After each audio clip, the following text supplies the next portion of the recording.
Most people think the ego is the enemy, but in truth, the ego began as a practical instrument of orientation.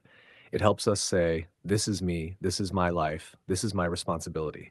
Without it, it would be difficult to move through time, society, and everyday choices. The problem does not begin with the ego. It begins the moment a person no longer feels the difference between what is being experienced and who they are. That is a subtle shift, but it changes everything.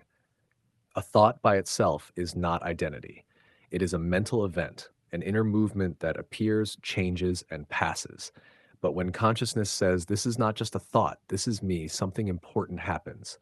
A natural tool slowly becomes a psychological fortress. And from that moment on, a person is no longer protecting truth.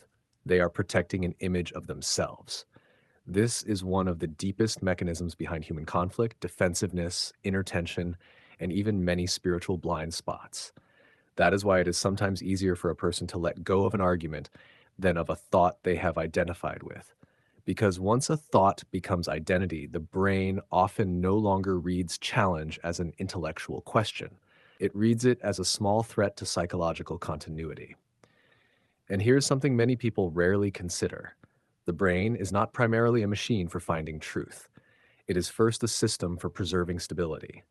That means we often do not defend what is true. We defend what keeps our inner sense of coherence intact. That is why people sometimes hold on to what no longer serve them, not because those ideas are correct, but because without them, for a moment, they would not know who they are. And this is where the perspective of pure consciousness opens. From the view of consciousness, thoughts do not arrive as enemies, as movement, like clouds passing through the sky. The problem is not that the cloud exists.